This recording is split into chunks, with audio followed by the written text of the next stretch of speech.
Bonsoir tout le monde et bienvenue dans le monde de Daio.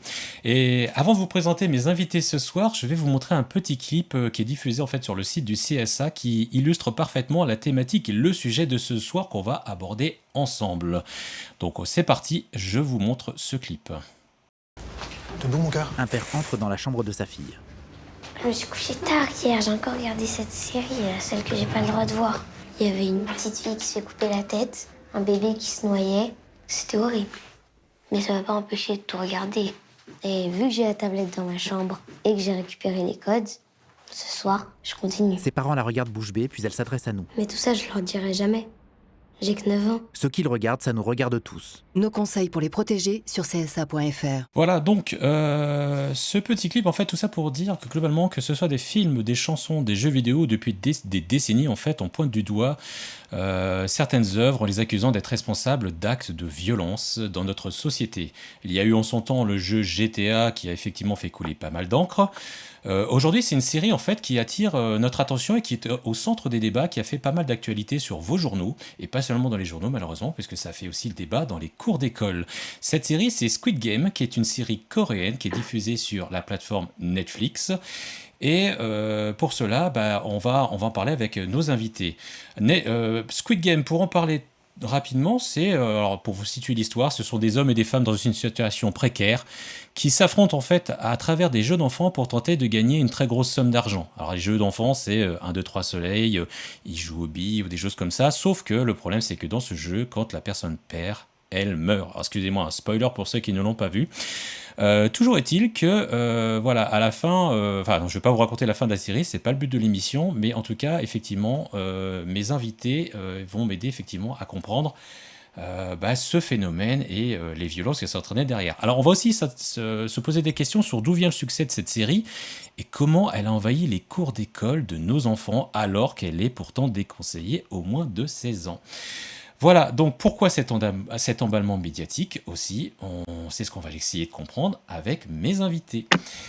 Alors, je commence par Sophie Lemilour. Sophie, est-ce que vous m'entendez ? Oui, très bien, Super. merci. Alors Sophie Lemilour, merci en tout cas d'être parmi nous ce soir pour notre émission. Vous êtes sophrologue et hypnothérapeute sur la région de Marseille, je crois.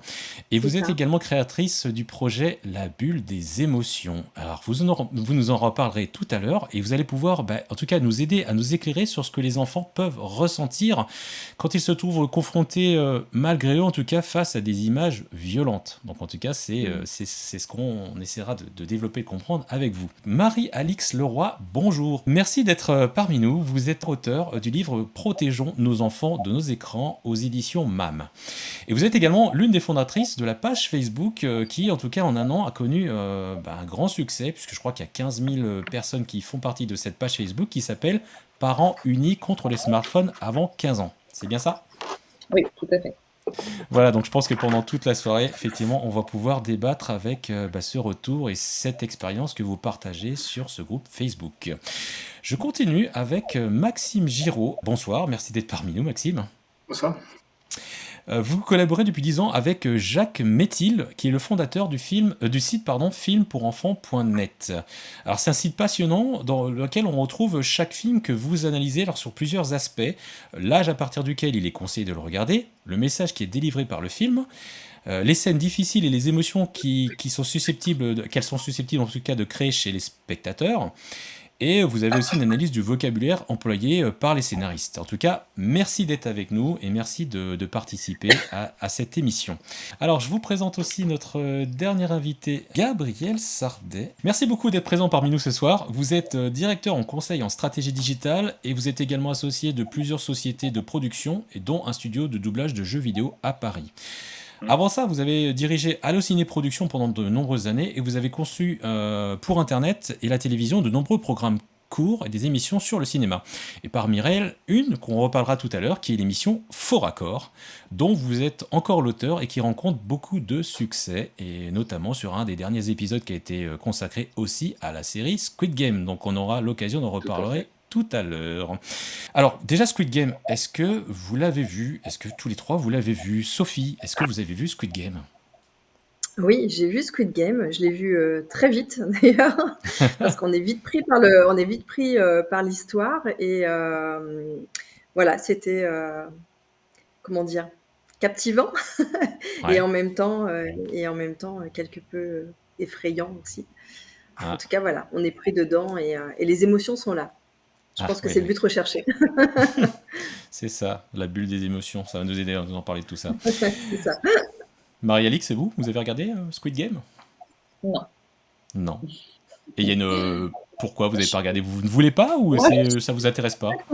je suis très sensible, donc je pense que ce type de film ne me correspond pas en fait. Et tout ce que D'accord. j'ai pu lire, entendre, etc., ne m'a pas donné envie de le regarder. Ouais, je peux comprendre.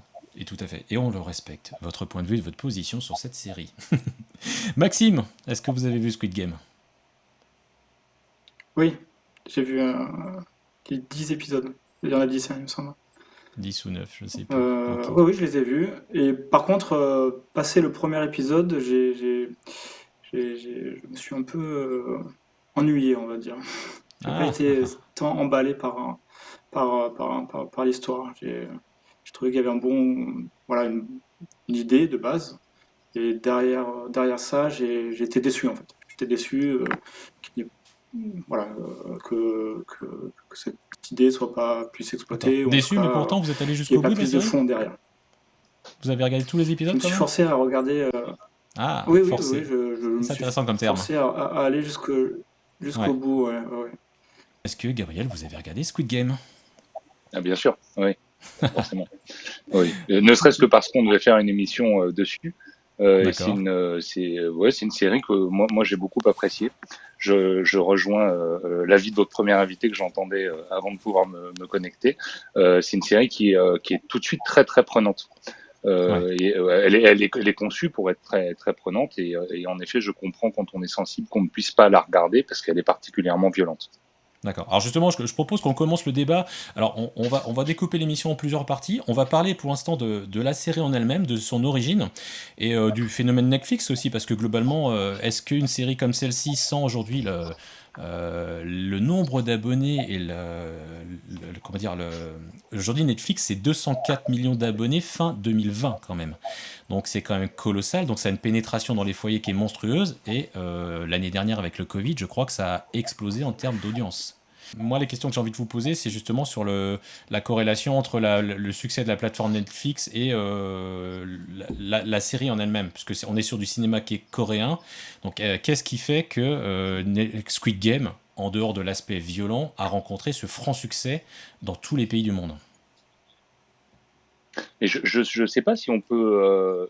Déjà, c'est pas un succès spontané. Hein. Squid Game était déjà en ligne sur Netflix depuis un certain temps. Le succès. Alors déjà, c'est pas Squid Games qui a fait le succès de Netflix. Netflix faisait déjà Hmm. beaucoup d'audience. On peut juste reconnaître que Squid Games est la série qui a fait le plus d'audience sur Netflix. Pardon, je crois que c'était Oui, donné par une autre série plus récemment, mais effectivement, c'est celle qui a fait le plus grand buzz oui, récemment. oui, oui. Enfin, en tout Ouais. cas, à ce moment-là, et alors la vraie question qu'il faut se poser, c'est d'où vient le succès de cette série? Est-ce que c'est la série en elle-même ou est-ce que c'est le fait qu'on ait parlé de la série comme la série phénomène qui faisait le plus d'audience, donc elle fait encore de l'audience. Hmm. Et plus on dit qu'elle fait de l'audience, plus elle fait de l'audience. Et plus on dit qu'il y a des problèmes dans les cours d'école, plus on en parle dans les médias, plus on va la regarder. C'est là où on ne sait pas quelle est la proportion de succès de la série par rapport à ce qu'elle traite et la manière dont elle le traite, ou par rapport à la curiosité qu'on peut avoir de se dire je ne peux pas passer à côté. Ouais, alors est-ce que aussi le côté un peu original, c'est une série, c'est un thème qu'on a déjà vu dans d'autres séries. On peut citer Battle Royale, Hunger Games, pour ceux qui connaissent en tout cas les trois films, où effectivement on a toujours un peuple, je vais pas dire opprimé, mais qui va effectivement se battre contre les puissants. Dans cette série-là, on a déjà vu ça, mais l'originalité, c'est quoi? Ce serait pas plutôt cette corrélation entre les jeux d'enfants et la mort qui fait que ça a fait cet emballement et son succès? Bah si parce qu'elle est particulièrement malsaine. Les jeux sont très malsains dedans. Je sais pas quel est l'avis des autres invités, mais Hmm. enfin moi j'ai été pris dedans. Il y a eu une gêne parce que ça rappelle les jeux que je faisais quand j'étais gamin, mais ils sont détournés. C'est ni plus ni moins qu'une bonne série. On peut pas parler d'un chef-d'œuvre non Bah plus. justement, on va demander à Sophie peut-être son avis justement Mmh. sur est-ce que pour vous c'est malsain, Sophie, justement la thématique, même si vous avez apprécié la série? J'ai apprécié, mais j'ai été mal à l'aise, quand même, pendant toute la série où ça a été difficile pour moi de regarder certaines scènes. Ouais. Par Ouais, ça a exemple, été si parfois on peut être très plus précis difficile. sur. Par exemple, le fait d'avoir les scènes de tir simplement, hein, le 1, 2, 3 soleil quand ils se font tirer dessus, et de voir Hmm. cette giclée de sang, une tête enfin moi c'est des images qui me sont choquantes déjà pour moi, en tant Hmm. qu'adulte. Alors je peux même pas imaginer un enfant qui voit ça. Hem, ouais, après, je suis d'accord que le contexte en fait de mélanger des jeux pour enfants avec cette ambiance malsaine de meurtre, c'est très perturbant aussi. Ça crée un bug un peu dans le cerveau parce qu'on n'est pas habitué à vivre ça. On n'a pas ce lien de manière naturelle entre voilà, des jeux d'enfants et la mort. Donc je pense que c'est ça aussi qui a fait qu'à un moment donné, on a envie, enfin on a envie, oui c'est un peu malsain du coup, mais on a envie de voir le truc. On se dit mais c'est quoi ce truc nouveau? Ils vont jusqu'où quoi? Ouais, est-ce que Et, ça. oui, Ouais. Est-ce que ça évoque pas aussi un peu oui. comme dans les temps les plus anciens où tout le monde se rendait sur la place du village pour voir la décapitation ou le bûcher au Moyen-Âge? Je sais pas, est-ce que ça fait pas aussi appel en nous à des ressources intérieures qui fait qu'on a envie de voir ça? Je vais pas parler de voyeurisme, mais presque, non?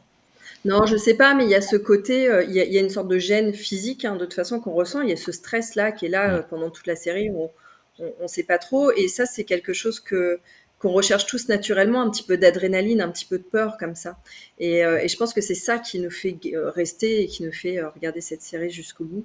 Ouais. Il y a ce côté un peu, «Mince, je suis mal à l'aise, ça me fait peur, mais malgré tout, je reste» parce que c'est une sensation qui quand même quelque part, on aime bien ressentir ça quoi, hein. Depuis Alors, toujours quand on est enfant, on aime se faire peur. ouais. Et donc en tant que même adulte spectateur, quand on voit, les films d'horreur, ça marche pour ça aussi, hein. Il y a cette C'est sûr. sensation qu'on ressent et qui est différente. Et Maxime, vous avez dit que alors vous n'avez pas particulièrement aimé, mais est-ce que vous partagez quand même ce côté un peu, cette sensation justement? Vous avez ressenti le même genre de choses ou pas du tout? Oui, alors tout à l'heure vous parliez de Hunger Games et de Hmm. Battle Royale. J'ai trouvé effectivement que cette série était un mix entre Battle Royale, ou pour les personnes qui n'ont pas vu le film, donc c'est une série, c'est un film asiatique, japonais, il me semble, où des jeunes personnes se retrouvent sur une île, ok, Hmm. pour s'entretuer, pour qu'il en reste plus qu'un à la fin. Donc je trouvais que c'était assez similaire avec ce qui se passait dans cette série là, dans Squid Game, et un mix avec aussi la série des films Saw, vous savez, où Ah oui, finalement voilà, saut. euh, des personnes vont se retrouver dans des salles et vont devoir survivre, parfois tuer des personnes, une personne qui n'est pas le grand méchant finalement, mais une personne Hmm. lambda avec qui on peut avoir de la sympathie. Euh, Tout ça est manigancé dans Saw par une personne qui porte un masque, un petit peu comme dans le film d'ailleurs, dans la série Squid Game. Je trouve que c'était vraiment un mix entre les deux. Et là où j'étais déçu, c'est que passé ça, en fait, Hmm. j'ai pas trouvé, je trouve que ça manquait de profondeur. Et comme vous disiez d'ailleurs Alors tout à comment l'heure, vous expliquez justement le succès? Parce que vous avez, je vais pas le dire que vous succès avez un aussi, c'est recul. que c'est vrai Ouais, qu'on a envie de voir l'épisode suivant pour voir le jeu en fait finalement, pour voir ouais. quel type de jeu aller. Finalement, c'est ça qui nous fait tenir un peu en haleine, et puis puisque chaque épisode va proposer un nouveau jeu d'enfant. Euh, donc c'est ça un peu qui attire notre curiosité. On se demande bon, ok très bien, prochain épisode, quel jeu va être mis à l'honneur et comment ça va se passer, comment ça va être articulé. Euh, mais là où j'étais déçu, c'est que on s'attache plus, on a plus envie de suivre cette série par rapport à ce phénomène de jeu, De jeu, ouais. de jeu d'enfants, que pour Hmm. les personnages finalement, que pour quoi. D'accord. Moi, en tout cas personnellement, que pour les personnages, pour l'écriture ou Ouais. pour Et l'histoire tout Gabriel, simplement. qu'est-ce que vous en pensez, vous? Du point de vue, je vais pas dire d'un expert, mais de quelqu'un qui connaît peut-être un peu plus les coulisses de la conception de ce genre de série et de la fabrication? Non, non, enfin là je vais pas, enfin j'ai pas d'infos, j'ai pas de scoop sur la manière dont ça a été conçu. Ce que je sais simplement, c'est que le créateur a beaucoup travaillé dessus, que c'est important de monter d'un niveau quand on regarde cette série. C'est que oui, Hmm. en effet, ce sont des jeux d'enfants, les gens se font tuer, mais avant tout, alors je rejoins en effet madame, sur le fait qu'on est pris parce qu'on a envie de se faire peur. C'est le principe. On a tous regardé des films d'horreur. Squid Game n'est pas pire que beaucoup de films qui ont été faits avant.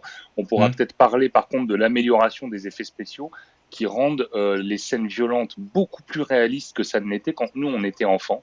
Donc là, on a vraiment, en effet, l'impression que des gens se font tuer. Par contre, Squid Game, avant tout, c'est une critique de la société, et c'est une critique de la société coréenne. Ça n'est pas juste une histoire où les gens se font tuer parce qu'ils jouent à des jeux d'enfants. Ce rapport aux jeux d'enfants est une critique de la Corée. Pour vous, c'est ça qu'il a mis en avant le réalisateur dans cette série. C'est pas pour moi. Les séries coréennes, la plupart du temps, il suffit que vous alliez voir. Alors, je le conseille pas aux âmes sensibles parce qu'elle est très violente aussi, mais il se trouve qu'il y a une autre série coréenne qui s'appelle Hellbound sur Netflix, qui là est une attaque frontale contre le régime dictatorial coréen. Il faut attendre presque le dernier épisode pour le comprendre vraiment. Mais il faut quand même toujours redescendre dans le thème. Hein. C'est pareil quand on parle de film d'horreur. Un film d'horreur n'est pas juste un film dans lequel les gens sont massacrés. Il y a souvent une idée dessous. Et c'est souvent une idée qui est très critique sur la société. Et c'est là où il faut déconnecter. On peut avoir aimé, pas aimé. Ça reste une bonne série. Après, on peut parler en effet de ce jeune public qui s'est retrouvé confronté à ça. Et là, c'est un autre problème. Voilà. Est-ce qu'il n'y a pas aussi, pour finir sur un peu le Netflix et le rôle de Netflix aussi dans la conception de ces séries, est-ce qu'il n'y a pas une marque de fabrique un peu Netflix? Parce que là, vous parlez d'une critique de la société, ça me fait penser à un film sur Netflix aussi qui s'appelle La Plateforme, où on est un peu sur ce même genre de critique de la société à travers un contenu qui est très violent, qui est très cru, qui est très gore pour le coup. Est-ce que Netflix n'est pas un petit peu, à force de faire ce genre de série, je sais pas, une chaîne entre guillemets où on va avoir ce genre de série avec beaucoup de violence comparée mais Netflix fait assez peu de séries. Netflix achète très souvent, alors la plateforme est un film pour le coup, mais Netflix a pendant très longtemps et continue à le faire, achète des œuvres qui existent, mais sont les premiers à les diffuser, donc c'est un label original Netflix. La plateforme, c'est un film espagnol qui n'a pas été... Netflix aujourd'hui finance ou cofinance des films où on achète dans tous les pays. Là, ces questions-là, elles ne se posent pas à Netflix, elles se posent aux réalisateurs des films. Et au public qui semble avoir une appétence pour ces films qui sont très violents, mais qui critiquent quand même... qui critiquent la société. La plateforme, vous en parlez, c'est... Moi, j'ai tourné Le Regard, j'ai même eu des haut le cœur, et ça reste un excellent film. C'est une vraie belle critique de la société capitaliste. D'accord. Ok. Donc effectivement, il faut regarder au-delà de l'aspect un peu spectacle et gore des séries. Il faut clairement regarder aussi le message que le réalisateur veut faire passer. Mais la question qu'on se pose. Il n'y a pas il n'y a pas un seul film sans message. Hein. Je suis d'accord. Mais justement, qu'est-ce que voit... Alors que justement, on va revenir peut-être sur... Alors, on va revenir avec Maxime, justement, avec vous, justement, là-dessus, et on va parler un petit peu du site filmpourenfants.net, mais vous avez un avis là-dessus? Oui, c'était pour réagir par rapport à ça. En effet, j'avais bien saisi la critique de la société derrière cette série. Ça, bien évidemment. D'ailleurs, je pense qu'il est plus un quotidien qui est plus pour les Coréens va être beaucoup plus parlant par rapport à leur régime et par rapport à ce qui se passe là-bas. Mais ce message-là, en fait, ce message politique, on va dire, passer le premier épisode, finalement, ok, très bien. Moi, encore une fois, personnellement, j'ai trouvé que ça tournait en rond. C'est que, oui, ok, dès le premier épisode, d'ailleurs, dès la première séquence dans le métro, en fait, finalement, toute la série pourrait se résumer à cette séquence dans le métro où il y a un petit jeu, où à ce stade-là de la série, il n'y a pas de mort, en fait. Il y a simplement des claques, en fait. Des claques contre de l'argent. Ok, il y a ces dilemmes un peu qui s'opposent. Ok, et c'est une critique, effectivement, de la société. Alors justement, sur 10 épisodes, j'ai pas passé cette critique de la société, j'ai pas trouvé... voilà, mais ça, c'est mon avis personnel. D'accord. J'ai pas... Ok, alors Marie-Lix, je vous poserai pas de questions sur le contenu de Squid Game puisque vous ne l'avez pas vu, mais c'est pas grave, on va avoir plein de choses à se dire et si effectivement vous avez des choses à commenter, n'hésitez pas. On va continuer avec vous, Maxime, sur filmpourенfants.net. Donc, j'aimerais bien en savoir un peu plus sur l'origine en fait de ce site et pour qui en tout cas il est conçu. À qui sert-il filmpourenfants.net? Alors, essentiellement aux parents. Donc, c'est vrai que il est fait pour aider les parents, en fait, hein. C'est un site qui est fait pour aider les parents, pour connaître le contenu des films et des dessins animés, on va dire sans avoir besoin de les regarder, en fait, hein. Donc, c'est-à-dire Ça qu'on fait va, combien on de temps va que ça spoiler à existe, fond filmpourenfants.net? Ça fait une vingtaine d'années, hein, qu'il 20 ans existe. déjà, ouais. Il a été démarré par Jacques à la base, hein, c'est Oui, c'est ça. Parlez-nous Jacques justement du Mathilde. créateur, de pourquoi il a Lui, lancé il est ce site en fait à éducateur l'époque. dans un foyer pour adolescents. Il est en Suisse. Et il a une passion aussi qui est le cinéma. Mm. Et il a des enfants aussi, il est père de famille. Mm. Et donc, il a commencé à créer et à se faire une petite base de données, en fait, de créer des fiches, en fait, hein, sur chacun des dessins animés et des films qu'il voyait avec ses enfants, en fait, hein, en famille. Ok. Et donc, il a décidé, il y a une vingtaine d'années, de mettre ça à la disposition de tout le monde. Donc, il Mais avait alors, fait ça son assez- analyse, elle est basée sur quoi aussi? Sur les recommandations? Parce qu'en fait, est-ce que vous pouvez effectivement nous expliquer la méthodologie et ce sur quel axe, entre guillemets, voilà.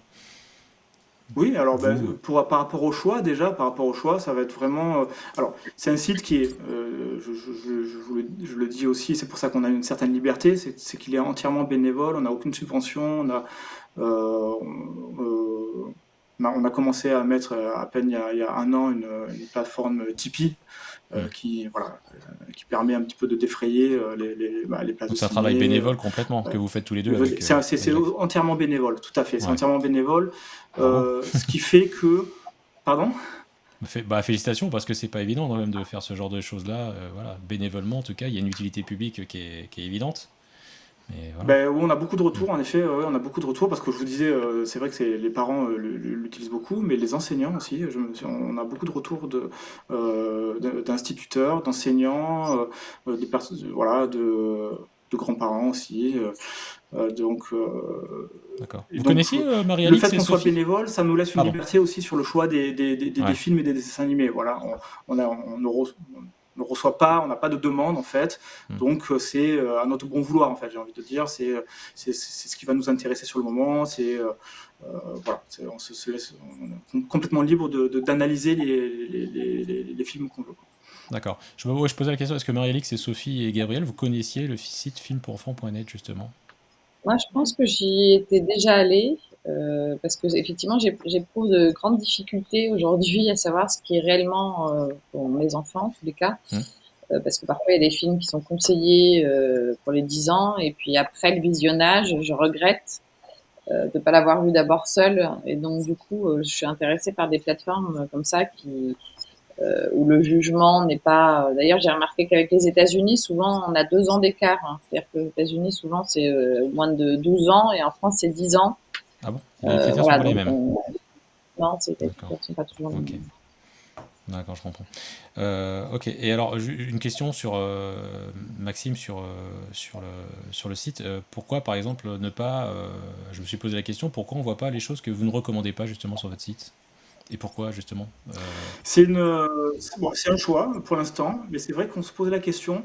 C'est par exemple, pour la série Squid Game, pourquoi pas mettre une page sur Squid Game sans forcément l'analyser dans le détail, parce que c'est pas une série qui est destinée aux enfants. Donc nous, on veut quand même rester une plateforme et un site qui filme pour enfants, de proposer des analyses de films qui sont dont le public ciblé sont les enfants. Squid Game, on ne pense pas. D'ailleurs, je pense que même la production de Squid Game est en accord avec ça. Il propose pas. C'est pas à destination des enfants. Donc, on veut rester quand même sur des productions. Ok. Donc c'est un choix délibéré de rester effectivement sur des recommandations. Effectivement, pour aider les parents qui entendent parler de Squid Game, après après la sortie des classes, par leurs enfants, pourquoi pas faire une petite page d'information en expliquant. Voilà, il ne s'agit pas d'une production pour enfants, on ne l'a pas analysée, mais au moins, c'est vrai qu'on peut se poser la question. Le fait que la série ne soit pas sur le site, est-ce que ça ne va biaiser et laisser sous-entendre que la série n'est pas sur le site parce qu'on l'a pas analysé, parce qu'on a eu le temps de l'analyser, ou parce que c'est un choix, c'est un choix délibéré. Alors justement, entrons dans le cœur du Ça peut sujet, changer. allons justement sur le cœur du sujet, c'est-à-dire la violence qu'il y a à l'écran dans cette série, et justement comment elle est arrivée dans les cours d'école. Est-ce que vous, individuellement, vous avez eu effectivement des témoignages autour de vous, de jeux d'enfants, qui ont plus... Enfin, Sophie, je crois que vous avez vu quelque Mm. chose, non, sur ce sujet-là? Oui, déjà, je reçois beaucoup d'enfants moi, en cabinet, donc c'est des choses qu'on me rapporte en tout cas sur ce nouveau jeu à l'école. Et j'ai découvert vendredi dernier lors d'un atelier que mon fils aussi avait été jouer à Squid Game à la cour d'école. Alors Ouais. heureusement, il n'y a pas de violence physique, mais néanmoins, il joue à 1, 2, 3 soleil et quand il bouge, en fait, il y a un geste comme ça de pistolet pour se faire tuer et ils disent éliminer. Ouais. Donc moi, la question que je lui ai posée spontanément, et c'est ce que je pose aux enfants en général, c'est mais est-ce que vous connaissez ce film, cette série, comment la connaissez-vous? Qu'en général, il y a soit un grand frère, une grande sœur, ou quelqu'un qui a raconté, ou quelqu'un qui l'a vu et du coup pour faire pareil que le copain, et voilà, ça fait un petit peu l'effet mode dans les cours d'école et effectivement, voilà, il y a ce jeu 1, 2, 3 soleil qui pour autant reste un jeu d'enfant, hein, c'est pas interdit de jouer à ça, mais il y a ce petit côté Sauf pistolet que... là à la fin pour Ouais. dire que t'es éliminé, qui était pas là avant quoi. Donc après Ouais, et c'est Marie-Alix, sur Pareil. le groupe, est-ce qu'il y a eu dans le groupe Facebook, justement, avec les 15 000 parents qui sont dans votre groupe, est-ce que Alors vous avez déjà, eu il y a eu, justement des inquiétudes et des déjà, témoignages là-dessus? il y a eu mon fils, déjà, pareil, exactement pareil. Mm. Il s'est mis à jouer un peu trois soleil. Et puis sur le groupe, effectivement, beaucoup de parents qui viennent s'exprimer, qui viennent exprimer leur désarroi, parce que il y a les deux. Ce qui est intéressant, enfin, dans ce qui s'est passé là avec Squid Game, c'est que en fait la série est venue vers les enfants parce que les enfants ont le smartphone, ils sont sur TikTok et hop, donc c'est des contenus qui ont été poussés vers les enfants. Et c'est ça, moi, parce qu'effectivement, je suis pas là pour faire la critique du film, en plus que j'ai pas vu. J'ai vraiment trouvé agaçant. En fait, c'est le côté très intrusif, avec un marketing très bien ficelé qui a permis en fait au contenu d'arriver vers les enfants et personne ne pouvait y échapper, même si les parents ne souhaitaient pas que l'enfant soit confronté en fait Alors, c'est à intéressant cet ce axe-là, parce qu'on parlait tout à l'heure de la, entre guillemets, de Netflix et de sa pénétration chez tout le monde, mais là, vous abordez un axe qui est intéressant, c'est-à-dire que même si, entre guillemets, on n'a pas vu la série, on n'en a pas entendu parler, par d'autres axes de communication, elle est arrivée, pas seulement aux adultes, mais elle est arrivée aux enfants par d'autres biais, en fait, que les ados et les enfants utilisent, en fait, c'est ça? par TikTok beaucoup, oui, avec beaucoup d'extraits qui sont diffusés. Et effectivement, ça arrive dans la cour de récréation, donc même l'enfant qui n'a pas vu, il est confronté à une nouvelle génération de 1, 2, 3 soleils.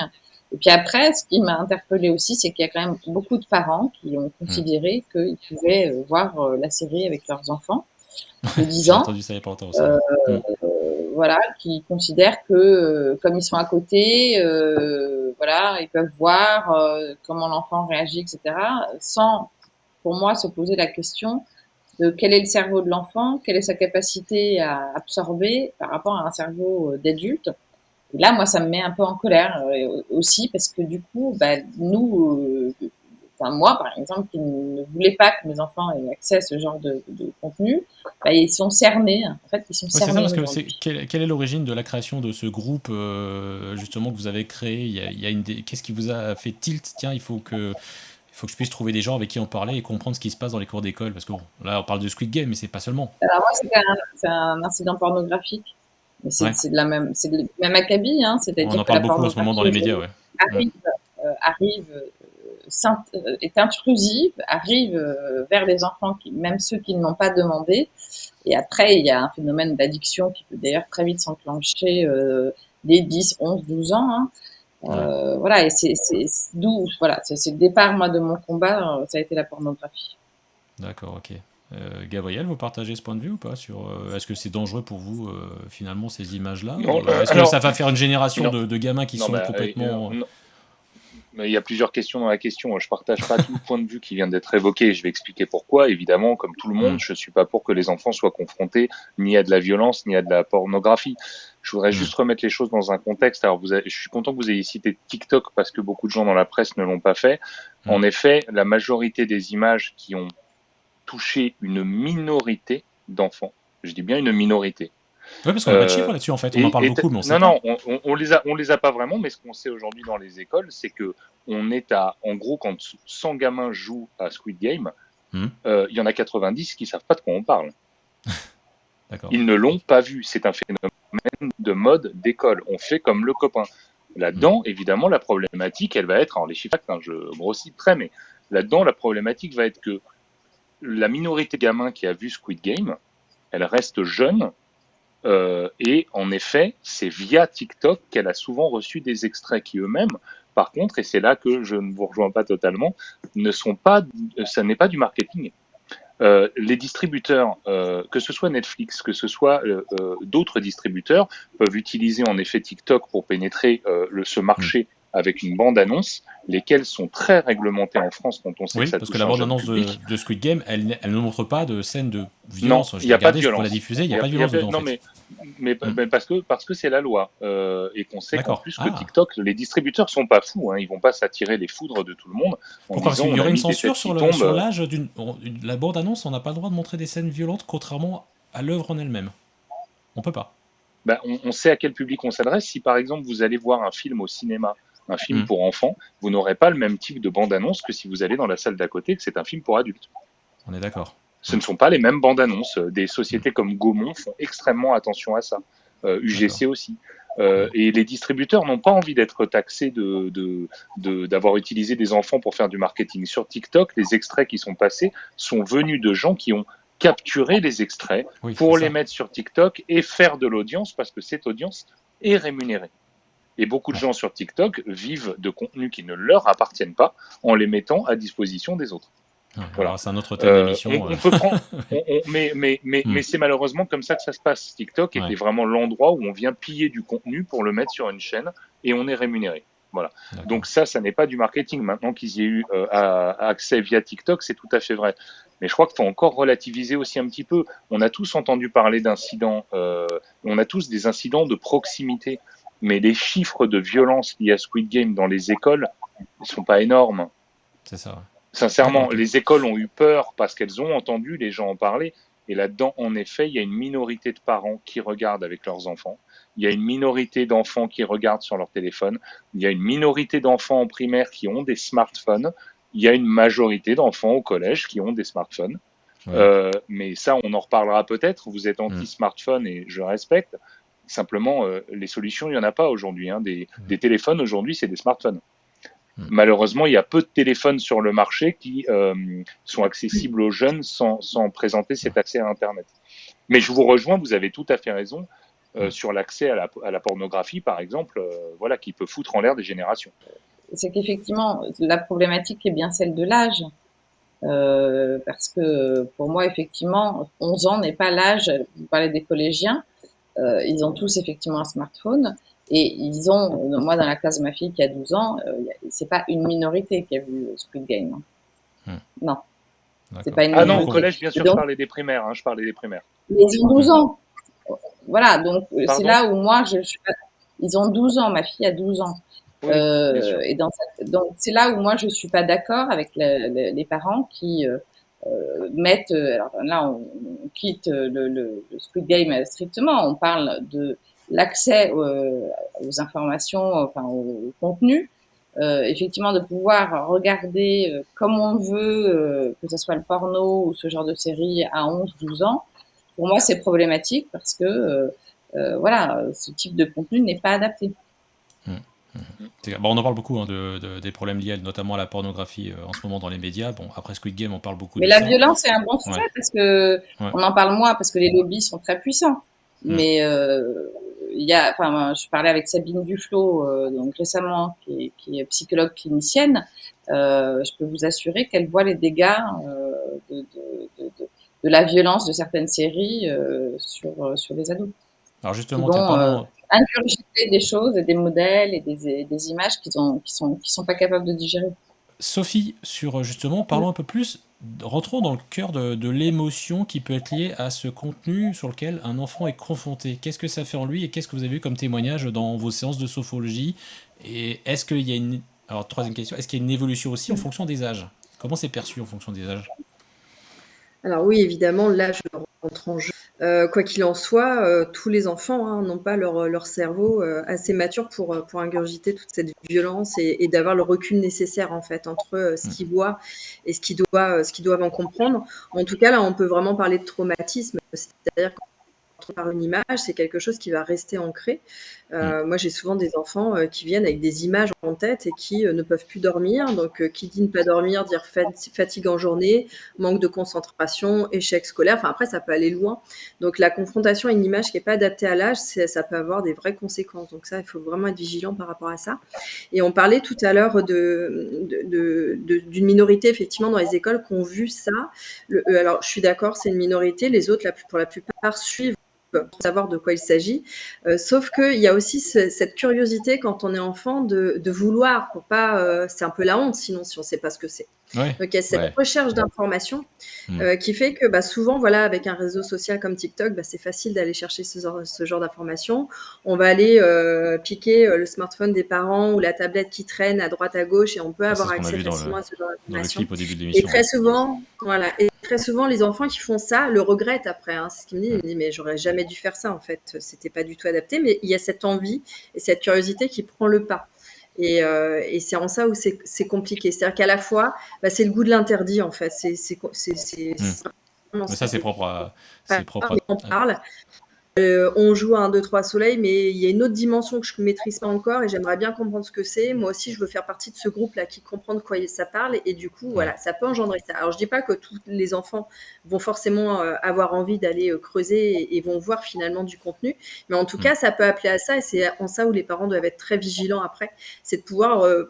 moi, je dis toujours aux parents que c'est important, en tout cas s'ils ont vu la série, ou même s'ils ne l'ont pas vue, de pouvoir se documenter dessus pour qu'ils puissent en parler avec les enfants et de pas de casser un peu cet interdit, pas leur faire voir des images, mais de leur dire que voilà, c'est une série qui est violente, qu'elle n'est pas du tout adaptée à leur âge, que s'ils regardent ces images-là, ça risque d'être traumatisant, et que en effet, il y a des jeux d'enfants, et de rebasculer vers ça en fait, en disant voilà, il y a des jeux d'enfants, moi quand j'étais petit, je jouais à ça aussi, c'est très sympa, voilà, on bougeait, on était éliminés, et de dévier un petit peu la conversation sur le jeu d'enfant qui finalement est le point commun, en fait, c'est ce qui a fait le lien entre la série et les enfants. Ouais. Et Maxime, est-ce que vous pensez que ça serait un phénomène durable justement, Squid Game, ou est-ce que, comme la société d'aujourd'hui, est-ce que c'est pas éphémère et qu'on va passer dans 3 mois à autre chose, à une nouvelle actualité avec une autre violence dans un nouveau contenu? Ouais, vous disiez en début d'émission qu'il y a eu un emballage en fait. Je pense, je crois que c'est Gabriel qui parlait de cet emballage médiatique en fait. Donc ça y a joué beaucoup. Donc après on sait plus si c'est par rapport vraiment au contenu de la série ou si c'est par rapport à tout ce qu'il y a eu autour.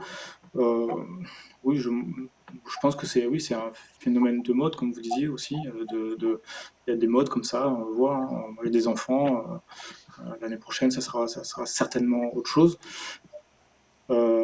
Moi, dans mon entourage, alors pas dans l'école de mes enfants, mais je sais que le jeu 1, 2, 3 soleil a été interdit dans une école aussi, à Marseille.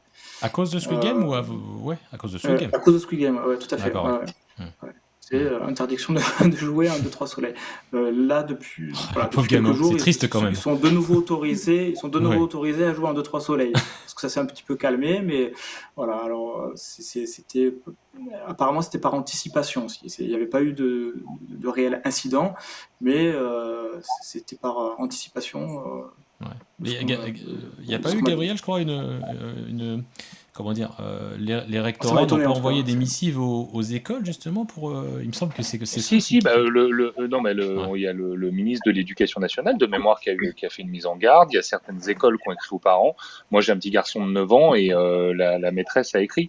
Il y a un peu un souci justement avec cette notion d'anticipation. Quand on en arrive à interdire un jeu d'enfant dans une école où il n'y a pas eu d'incident, on marche sur la tête. Est-ce qu'on n'en fait pas un peu trop en fait? On est juste en train de dire aux enfants, on vous interdit de jouer parce que vous pourriez être violent, donc allez regarder Squid Game pour comprendre pourquoi on vous empêche de jouer à 1, 2, 3 soleil. Je veux dire, moi, j'ai regardé Les Dents de la Mer, j'avais 10 ans. Bon, c'est pas le bon âge, hein, je le reconnais, j'ai mal dormi. Ça a pas fait de moi un fou et on jouait aux Dents de la Mer dans la cour de récréation, on n'a jamais tué personne.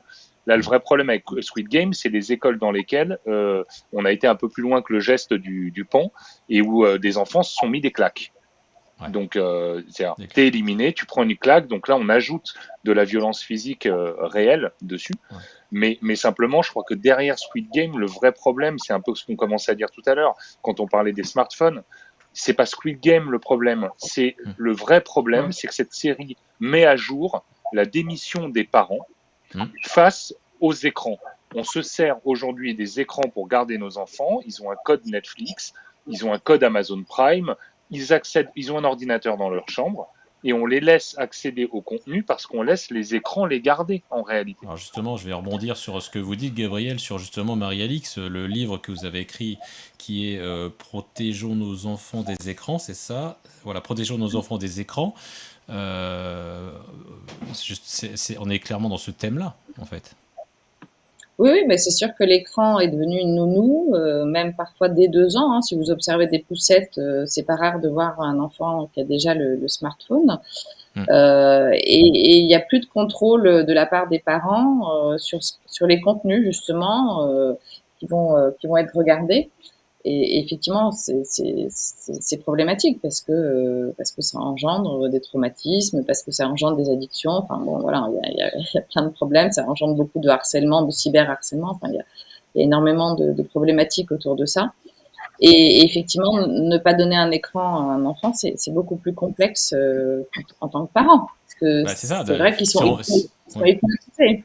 Si on parle ne serait-ce que de cette espèce de loi de loi. En gros, votre gamin, il rentre au collège, la 6e, c'est quasiment l'âge d'entrée aujourd'hui du téléphone, du smartphone. C'est comment on fait aujourd'hui pour ne pas donner à son gamin un smartphone en 6e, alors que 99% des autres ont un smartphone. C'est quoi votre recommandation ? Alors, je pense qu'il faut se battre. C'est justement la 6e le plus compliqué pour moi. En tous les cas, ça a été la 6e parce que bon, c'était un harcèlement permanent. C'est-à-dire que c'était une demande vous pouvez aller jusqu'à 2 à 3 fois par jour. J'ai failli craquer, mais heureusement, j'avais créé un groupe de lutte contre les smartphones avant 15 ans, donc j'ai pas craqué et en fait, je m'en félicite.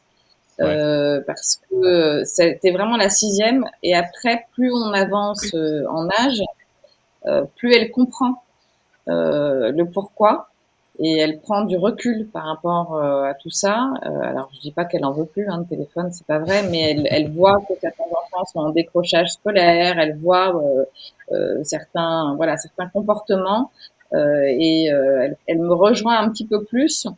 Alors qu'en 6e, c'est l'entrée au collège, donc la peur de pas, enfin, pour elle en tous les cas, mais pour beaucoup d'enfants, c'est un nouvel établissement, donc c'est la honte, je vais pas me faire d'amis.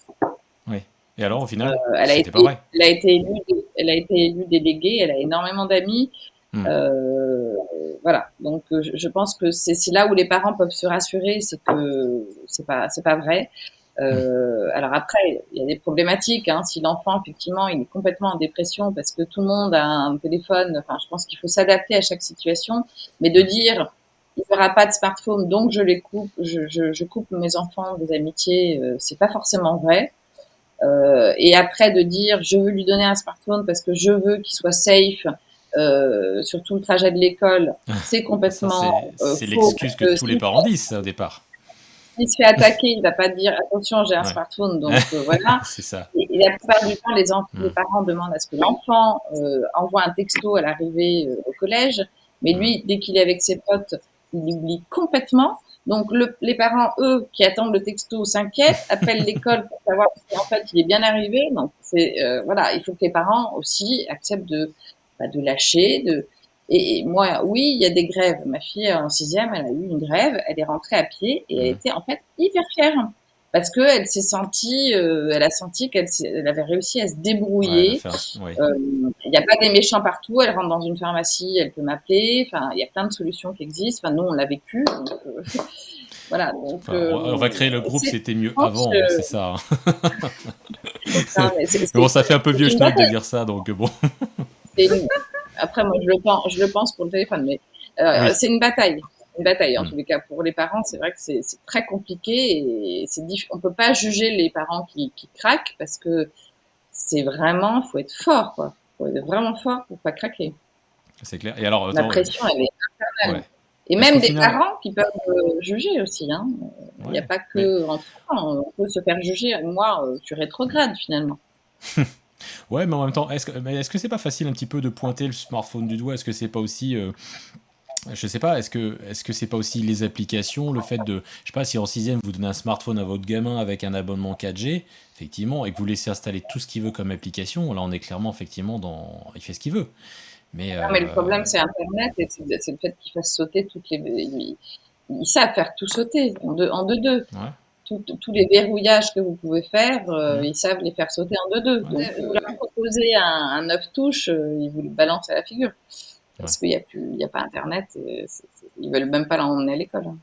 d'accord. Et Gabriel, vous partagez ce point de vue sur le fait de pointer le smartphone, ou c'est un problème de parents, c'est un problème de smartphone, c'est un peu des deux? Vous êtes d'accord ou pas avec ça? Non, bah, je crois que c'est un mélange de tout. Le smartphone en fait partie. J'ai la même Hmm, interrogation que tous les parents. J'ai pas du tout envie de donner un smartphone à mon fils. hmm, Comme beaucoup de parents, je repousse ça parce que moi, il est en primaire et j'ai déjà une demande depuis 2 ans, hein, parce que malheureusement, des enfants en primaire ont déjà les smartphones, ouais, ont déjà TikTok, font déjà pour certains des vidéos sur TikTok. hmm, Donc là, bon, moi, je baisse les bras hein, quand des parents en arrivent à laisser faire ça à leurs enfants. hmm. Mais parce que là, on parle d'enfants, de petites filles de primaire qui se mettent en scène devant on ne sait pas qui. Hein, je veux dire, donc ça, c'est C'est encore un un autre problème. débat, mais ça va encore plus loin. Hein.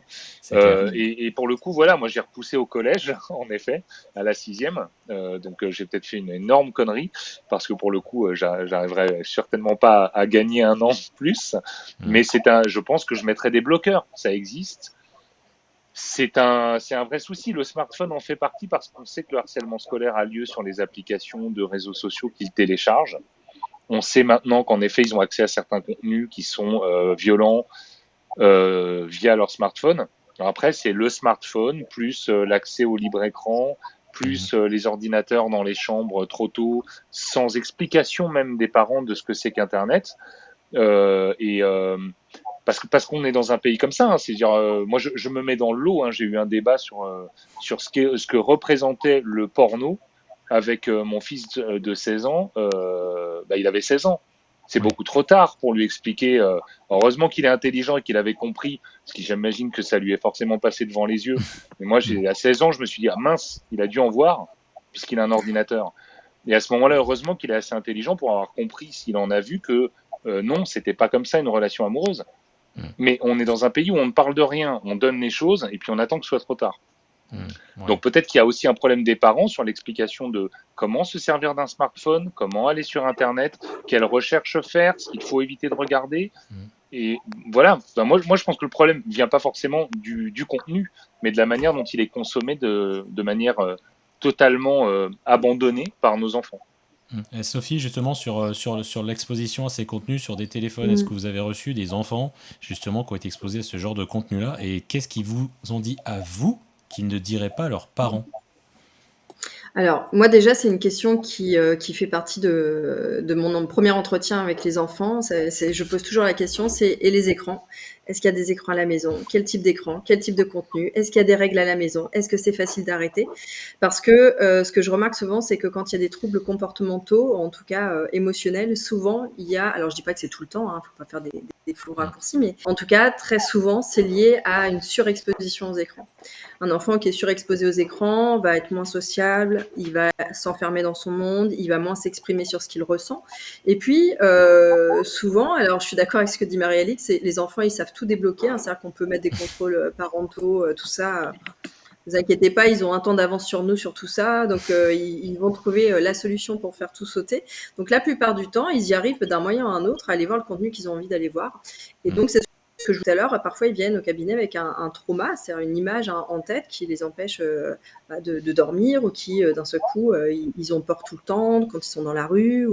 Voilà, donc c'est pas une majorité heureusement, mais ça arrive. Et du coup, je pense vraiment, en tout cas moi c'est ce que j'essaie de faire avec mes enfants. Je pense que c'est dans la continuité, ce que disait Gabriel, il faut vraiment en parler. Et nous, depuis qu'ils sont tout petits, on a toujours expliqué pourquoi il n'y avait pas d'écran. Par exemple, nous, il n'y a pas d'écran en semaine, ils ont le droit à juste 2 heures de télé voilà, le week-end. Et mon fils qui a 9 ans aussi, qui va avoir 9 ans, qui a sa Switch, qui l'attend impatiemment le week-end. Ça, c'est d'autres emmerdes, la Switch. Hein. Bon courage, Sophie. Hein. C'est ça. Donc c'est pareil, c'est une bataille. Hein. C'est parce que, mais pourquoi moi, j'ai pas le droit en semaine, mes copains, c'est quand ils veulent. Et donc, on prend le temps, mais parfois, c'est. Ouais, mais alors ça, je l'ai entendu 100 fois. Hein. Oui, mais mon copain, il a regardé machin et tout. Alors moi, j'appelle le parent, je fais, pardon, tu laisses regarder Squid Game à tes enfants? Mais n'importe quoi. En fait, ils essaient toujours de nous avoir, les gamins. Ouais. Non, mais après, je suis convaincue. Je sais qu'il y a des enfants qui regardent la télé tous les jours et ça, je le sais. Comme disait Gabriel, moi aussi, mon fils m'a dit dans ma classe, il y en a qui ont des téléphones. Et je sais que c'est vrai. Et je trouve ça juste aberrant à cet âge d'avoir ça. Mais on prend le temps à chaque fois de lui réexpliquer que c'est pour son bien. Que là, il comprend peut-être pas parce que c'est normal. Il a envie, il est frustré. Ce qu'il ressent, c'est normal. Mais que c'est pour son bien. Et je crois que maintenant, enfin, plus il grandit, ma fille est plus petite, à 5 ans et demi, mais elle, pour le coup, elle n'est pas du tout attirée par les écrans. Mais il comprend maintenant, et d'ailleurs maintenant, quand le week-end, ils doivent regarder un dessin animé, ils nous demandent régulièrement, est-ce que ça, on peut regarder ou pas? Est-ce que ça va nous faire peur? Donc il a ce truc d'anticipation. Vous savez ce qu'il faut faire maintenant, Sophie? Il faut aller sur filmspurenfants.net. Exactement. Voilà, et c'est tout. Le Paf, placement de produit. C'est ça. Allez sur Tipeee, hein. N'hésitez pas à tiper un petit peu pour aider Maxime et. Voilà. Non mais enfin honnêtement, voilà. Il faudrait mettre un petit timer. Alors, ça peut aider. On en rigole, mais si, enfin, je sais pas si les gens et les gens qui nous regardent ce soir ont l'habitude de filer sur ces plateformes-là des participations. Ça a l'air de rien, mais je peux vous dire que en fait, ça fait beaucoup, en fait, et ça encourage notamment des gens comme Maxime sur filmspurenfants.net ou même nous sur le monde de Dayo, puisque vous pouvez aussi nous follow, vous pouvez vous abonner, vous pouvez aussi nous faire des Tipeee, allez-y, hein, faites-y, hein. Faites-en ce soir, en tout cas ça nous fera plaisir, mais en tout cas, voilà, c'était juste la petite aparté, participation, en tout cas à des, je vais pas dire à des combats, mais ce que vous faites Maxime sur filmspurenfants.net, effectivement j'ai regardé en détail certaines critiques et tout, c'est vraiment un travail en parallèle j'imagine, de votre travail réel qui doit prendre pas mal de temps quand même. Ben, ça prend pour une fiche, par exemple, pour une analyse de film, ça prend à peu près 3 heures à peu près. Pour essayer de détailler, d'être le plus factuel possible. Ouais, comment vous bossez avec... c'est Jacques, hein, c'est ça le fondateur? C'est ça, ouais, Jacques. Comment vous fonctionnez là-dessus? C'est un travail individuel ou vous faites un petit brainstorming et vous débattez tous les deux sur le contenu? Non, c'est essentiellement lui qui rédige les fiches d'analyse. Après, on va plus avoir des réunions, ou en tout cas sur des idées, en fait, sur l'évolution du site, quoi. Moi, je pousse plus sur une évolution du site plus participative, plus dynamique, plus d'amener un petit peu de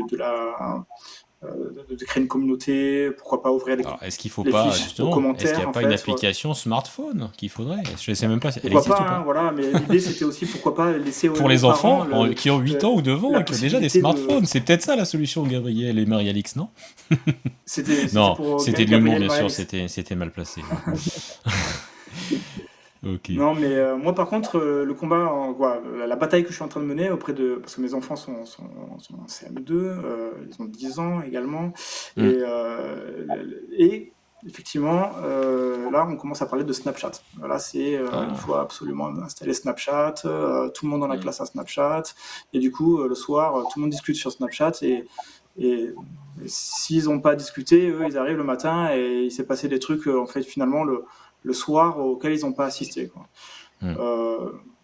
Moi personnellement aussi, ça c'est vrai que ça m'embête un peu. Je trouve que c'est intéressant aussi, c'est bien pour l'enfant le soir de faire une coupure en fait avec le monde de l'école, et qu'il n'y ait pas tout le monde de l'école qu'on ramène à la maison, qu'on suit et qui nous suivent. Ouais, mais attends, je vais faire un peu le contradicteur, les gamins. Et là la bataille que je fais, c'est pardon.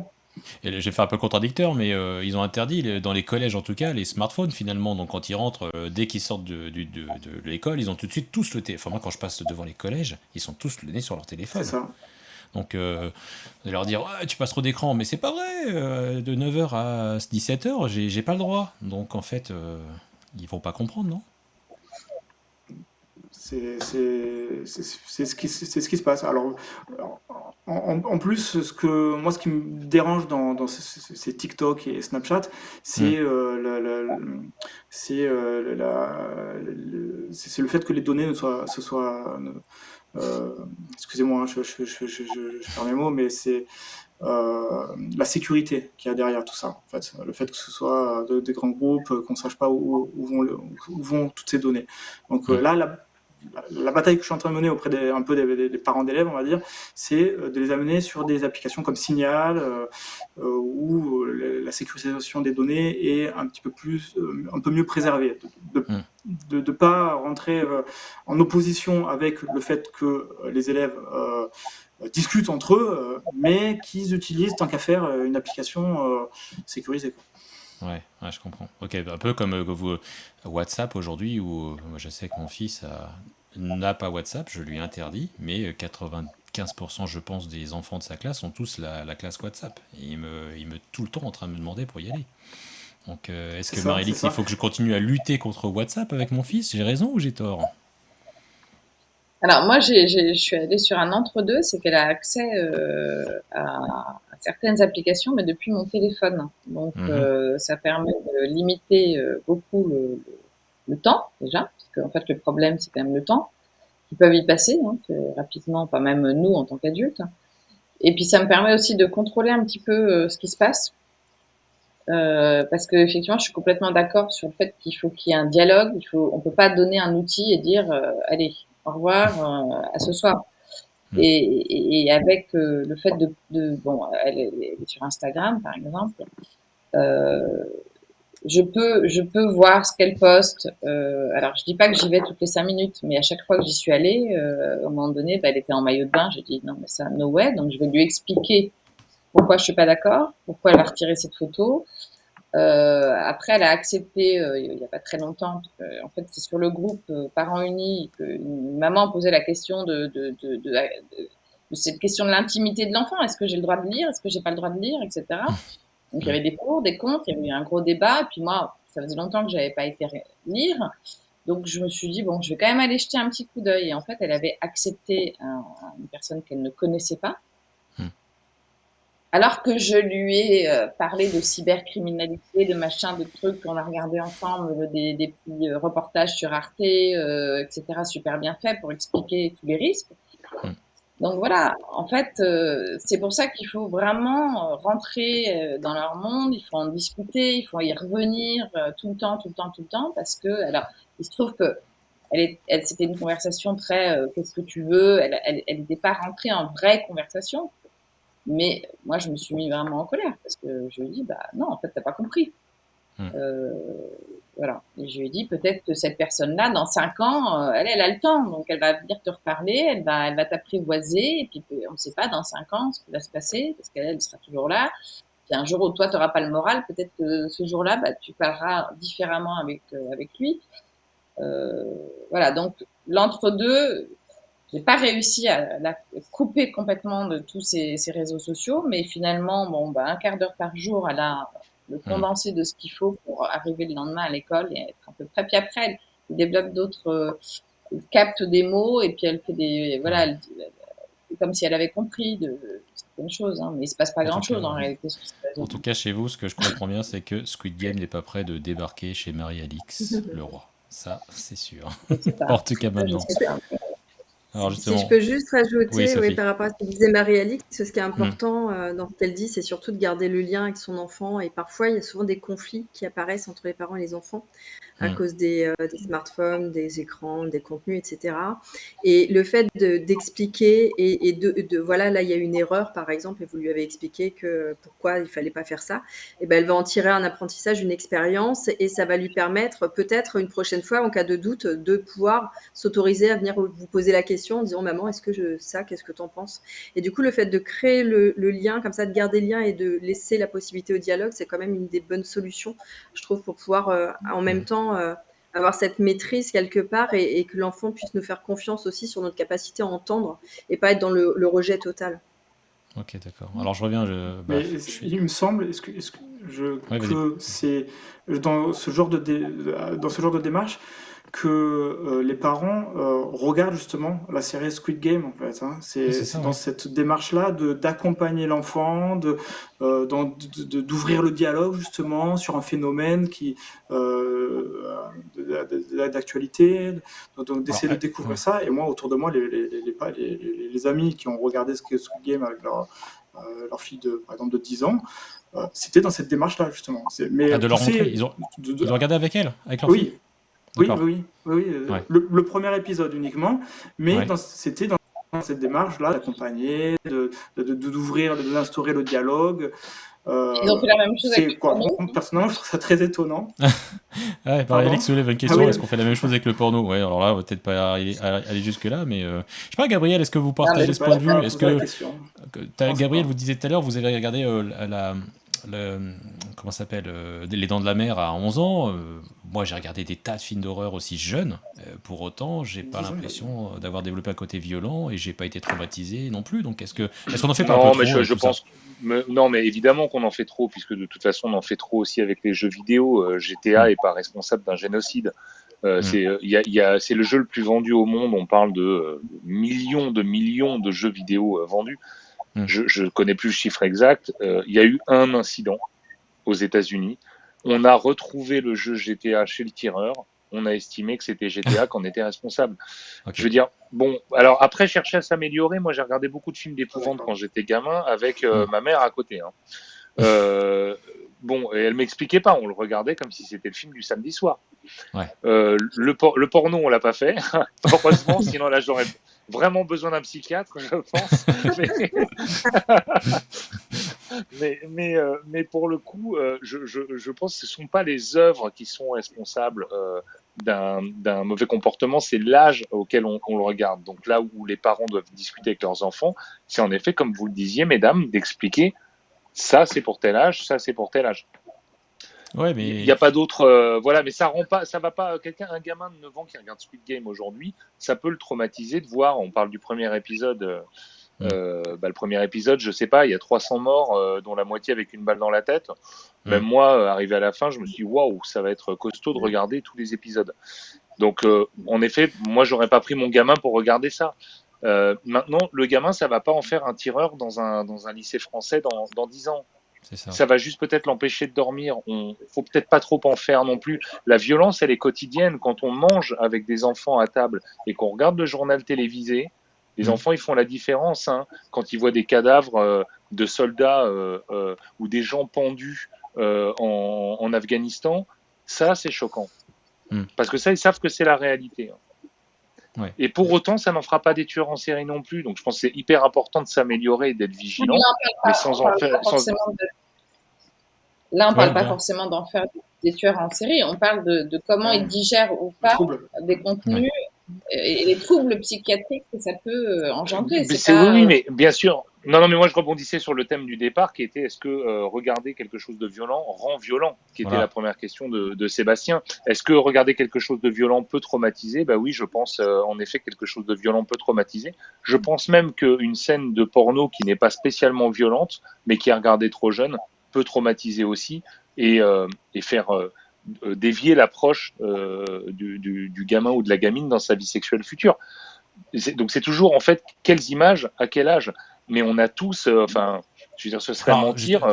ouais. On allait tous se cacher. On n'avait peut-être pas autant d'écran quand on était gamin, mais Ouais. on allait se cacher dans le couloir pour écouter ce que papa et maman regardaient. Des pornos, moi j'en ai récupéré en cassette vidéo. J'avais 11 ans et j'ai pas eu besoin de mes parents pour le faire. J'avais juste peur de me faire attraper au moment où j'étais en train de le regarder. Et peut-être qu'à un moment, on en arrive à une société tellement aseptisée qu'on ne veut plus rien.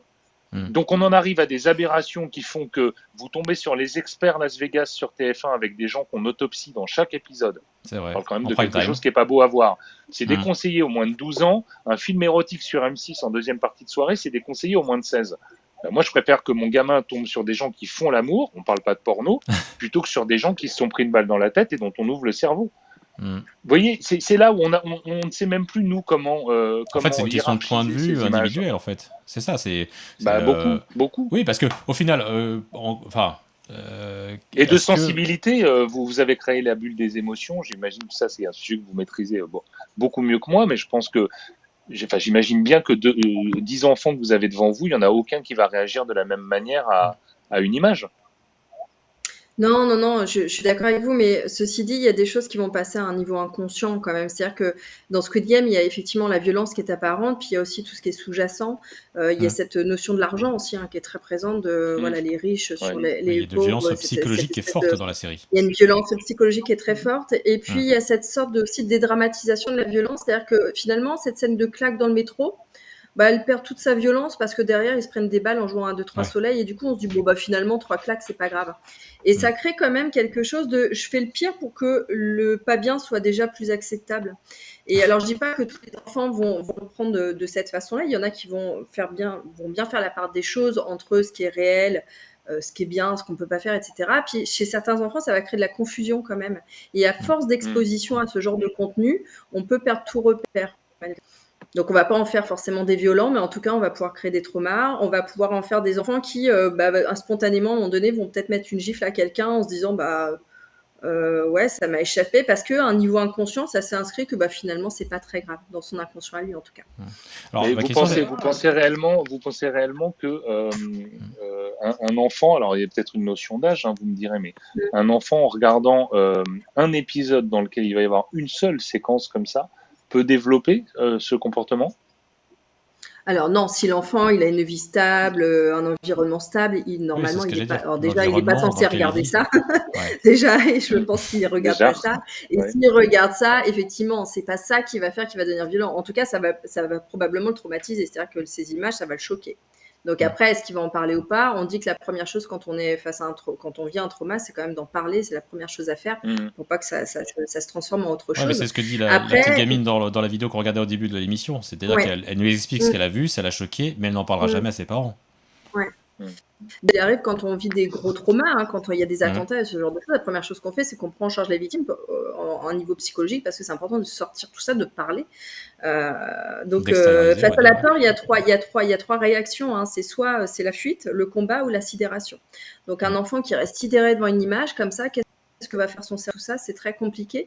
Et l'environnement a vraiment une part importante. Donc après, si on parle d'un gamin qui a déjà des grosses difficultés, qui est un petit peu mis à part, qui est un peu harcelé à l'école, qui a des parents qui sont pas très présents, qui est surexposé aux écrans, qui va regarder Squid Game, par exemple, il n'est pas impossible qu'à un moment donné, lui, il se rebelle en allant mettre une tarte à celui qui l'embête à la cour de récréation. Et pour lui, ça semblera normal, en fait. Ça sera pas dans son cadre de vie personnel.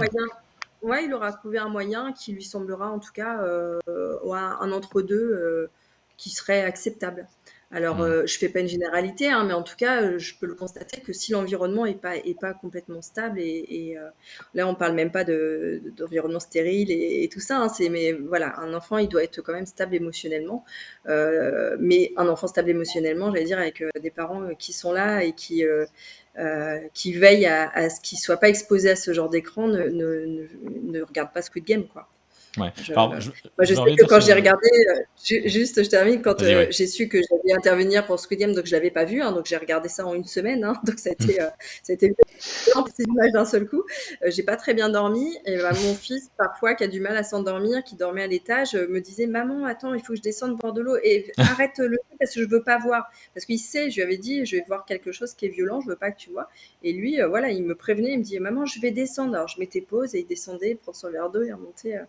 Voilà, mais c'était hors de question qu'il ait accès à une seule image de cette série. Je sais plus, tout à l'heure, il y a l'un d'entre vous qui disait, c'était peut-être vous, Gabriel, qui disait aujourd'hui, avec les effets spéciaux et le réalisme, ça rend encore plus choquant la violence dans ce genre d'écran. Mais je sais pas complètement, je partage pas complètement ce point de vue, puisque si on prend des contenus qui sont plus anciens, on peut montrer des films d'horreur, admettons que peut-être de notre enfance, de notre jeunesse, Gabriel, avec certainement des choses où les enfants vont vous dire oh, c'est quoi ces vieux effets spéciaux tout pourris, mais malgré tout ça peut quand même de la même façon être choquant sans en avoir entre guillemets la qualité des effets spéciaux et le côté gore, puisqu'il n'y a pas que l'aspect visuel.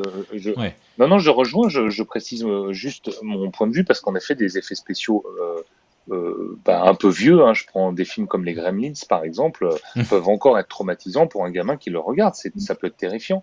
Simplement, moi, ça n'est que mon point de vue. Je trouve que la violence est maintenant tellement bien reproduite qu'elle ne devient plus choquante. C'est-à-dire que quand on regardait, nous, un film avec Jean-Claude Van Damme, on se rendait bien compte au final, quand il y avait une bagarre dans la cour d'école, que ça se passait pas comme ça. Un coup de poing, ça fait mal, on allait pleurer et on se relevait pas avec une tête de héros, l'arcade complètement ouverte, mais en étant debout, même passionné, voilà. C'est ça. Et là, plus ça va, plus on se rapproche de scènes. Alors évidemment, c'est Squid Game qu'on a utilisé comme exemple aujourd'hui, mais quasiment tous les films sont comme ça. On se rapproche de scènes qui font que la violence maintenant réellement de l'école, du collège, du lycée, dans la rue, est quasiment, enfin c'est la même. Voilà, je trouve que finalement ce réalisme de la violence banalise la violence au quotidien. Ce qui fait il me semble qu'à terme, on risque d'avoir des gamins qui ne sont même plus choqués quand il y en a un qui se fait casser le nez et qui va saigner. Parce qu'ils l'auront réellement déjà vu comme ça tellement de fois. Bon, voilà, après, Ouais, mais je dis encore, on parle des enfants, mais c'est est-ce pas une que... analyse, je suis Ouais. pas psychologue, c'est pas du tout mon métier. On Non, mais parle il y a des eu enfants, des Gabriel, mais analyses de est-ce que les adultes aussi, est-ce que nous aussi, en tant qu'adultes, c'est pas la même chose? On se prend de la violence tout le temps, on a effectivement des outils pour, entre guillemets, digérer tout ça, mais ça a le même impact finalement sur les adultes, non? Voilà, On n'est ça, pas ça équipé de faut, la même manière. Voilà, c'est à vous qu'il faut demander. Là, moi, je peux pas répondre. Je dis, on n'est pas équipé de la même manière, on n'a pas la même intelligence émotionnelle et la même maturité par rapport à ce qui est vrai et pas vrai. On peut faire la part des choses. Nous, un enfant, on parle de primaire, un enfant qui est au CP, au CE, exemple, est-ce que c'est aussi clair que ça pour lui?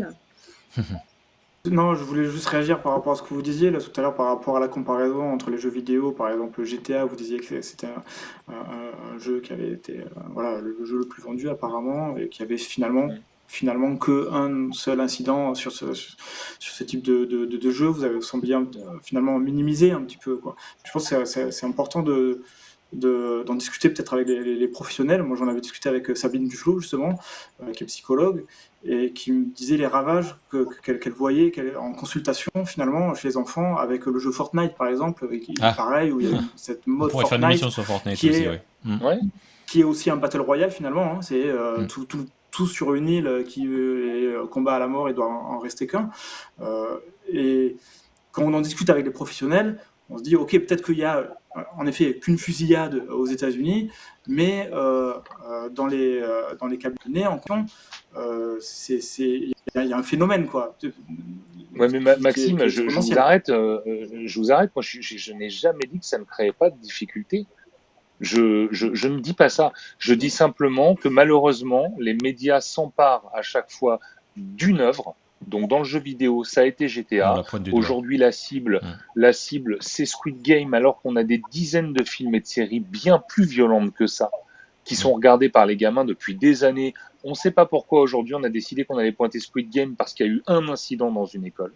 Et je dis juste ça. Je ne dis pas que ça ne crée pas de traumatisme et je ne dis pas que les enfants doivent jouer à ça. Je n'ai pas de GTA est interdit aux moins de 18 ans. Quand j'entends des gamins de 12 ans qui jouent à GTA, je suis complètement halluciné. Réellement. Mais simplement, je dis juste que ça ne fabrique pas des tueurs en série en masse, ni des gens violents en masse. Par contre, que Donc ça là, crée des traumatismes, ouais, mais alors vous là, je ne pointez, le remets pas en question. Gabriel, vous êtes en train de pointer globalement la responsabilité des médias dans leur ensemble, en fait, finalement. Si Non, les je suis en train de médias, pointer, moi, la responsabilité des parents et la responsabilité des médias de vouloir clouer au pilori une œuvre ou une industrie en la rendant responsable d'une violence qui est malheureusement symptomatique d'une société qui ne va pas bien et d'une démission des parents. Voilà, moi, c'est mon seul raisonnement. Je dis, on ne peut pas à chaque fois vouloir chercher un coupable. Les premiers coupables qu'un gamin de 12 ans joue à GTA, c'est pas les éditeurs du jeu GTA. Ce sont les parents. Bien sûr. Les premiers responsables du fait qu'un gamin regarde, joue à Fortnite ou regarde Squid Game et le reproduise dans la cour d'école, ce sont les parents. On est d'accord. C'est pas le scénariste, c'est pas le réalisateur.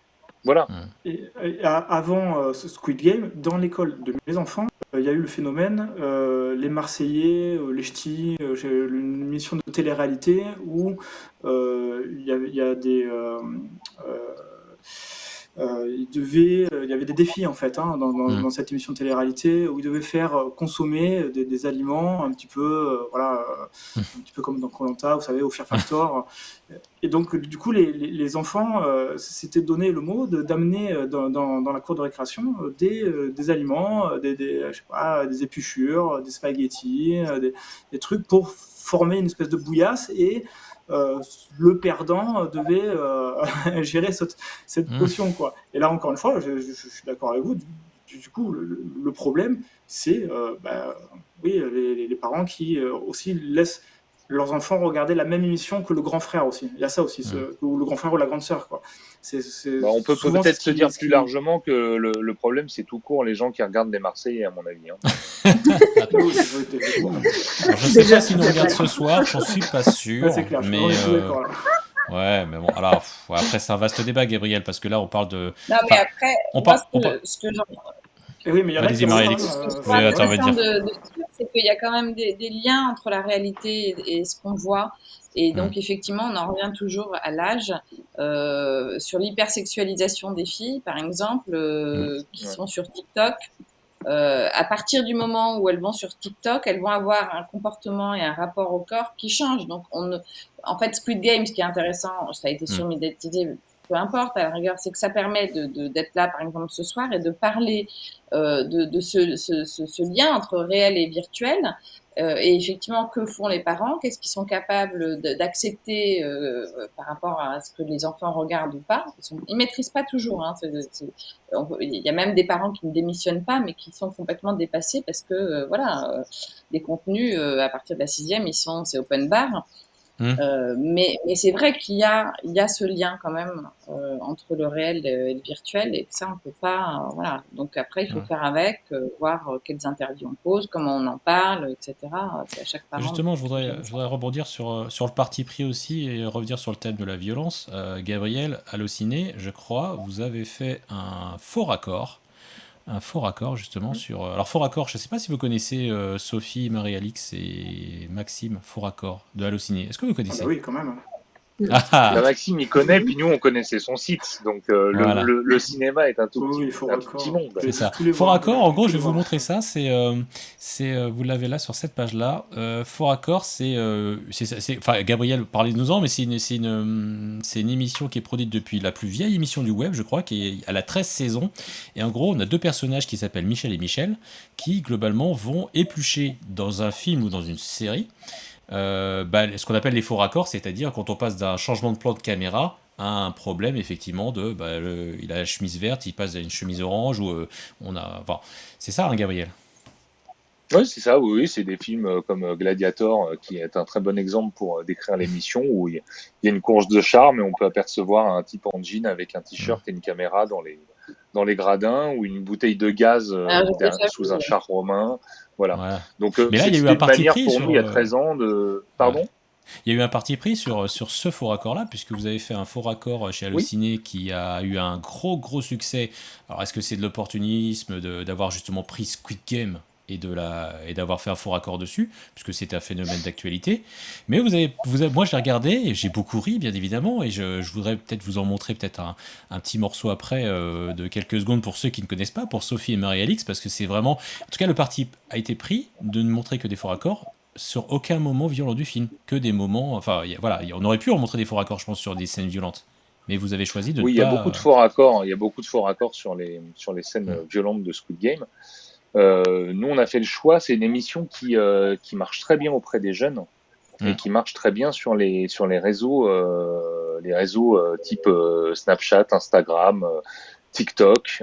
Sur Facebook, c'est un public un peu plus âgé, et sur YouTube aussi. Mais on s'est dit que du coup, à partir du moment où on ne maîtrisait pas les gens qui allaient le regarder, on ne pouvait pas participer à quelque chose qu'on critiquait nous-mêmes, parce que Allociné est très proche de ça, en mettant sur chaque fiche film des avertissements, ou sur les bandes annonces, ou sur certaines émissions des avertissements sur les âges. Des faux raccords sur la violence? Oui, on aurait pu. On a été. Oui, bien sûr, on avait le droit de le faire. On a été d'ailleurs assez critiqué par le public, y compris par un jeune public. C'est ça qui était inquiétant. Qu'est-ce qu'a dit le jeune de gens public, dans des commentaires. qui Ouais. disait oui, je l'ai regardé avec ma sœur de 9 ans, nous on n'a pas été choqués. D'ailleurs, on a repéré des faux raccords au moment où il prend une balle dans l'œil à tel endroit. Waouh. D'accord. Donc Alors, je vais vous on a montrer. choisi d'en montrer qui était peut-être moins Ouais, fort, mais en tout cas de se dire que si un gamin tombait dessus par hasard, d'accord. il risquait pas d'être choqué par ce qu'on allait montrer à l'image. Voilà.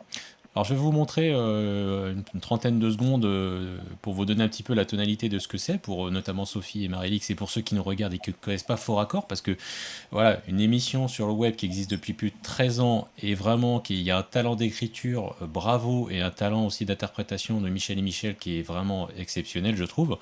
Je vous montre un tout petit extrait. Jules, si tu peux basculer sur la 15, s'il te plaît. C'est Ce parti. jeu, les participants doivent Écoutez bien. choisir une des formes qu'on peut voir sur les portes. Pour la petite histoire, ils reçoivent ensuite une sorte de petit gâteau avec la forme dedans. Et ils devront séparer la forme du reste du gâteau sans la casser, sinon ils prendront une balle dans la caboche. Oui, alors j'ai eu peur que ce soit un bon gros spoiler, mais comme vous expliquez tellement mal les choses que c'est bon en fait. De toute façon, c'est pas ça que je veux montrer. Parmi ces formes, ce parapluie. Regardez bien comment il est fait. Non mais je sais Michel, je l'ai vu la série. Alors est-ce que vous avez vu que votre parapluie change de forme ici? Oh la vache Michel, j'avais pas vu ça. Peut-être parce qu'il change de nouveau de forme ici, pour changer à nouveau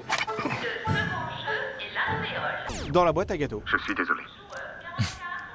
C'est une erreur. Je sais. Tout comme ça. Une petite séquence dans laquelle le candidat 61, ici, se fait dégommer parce qu'il a cassé son gâteau. Mais pourquoi vous dites le candidat? C'est une femme, Michel. Ce qui provoque l'extinction de sa photo sur le tableau des candidats.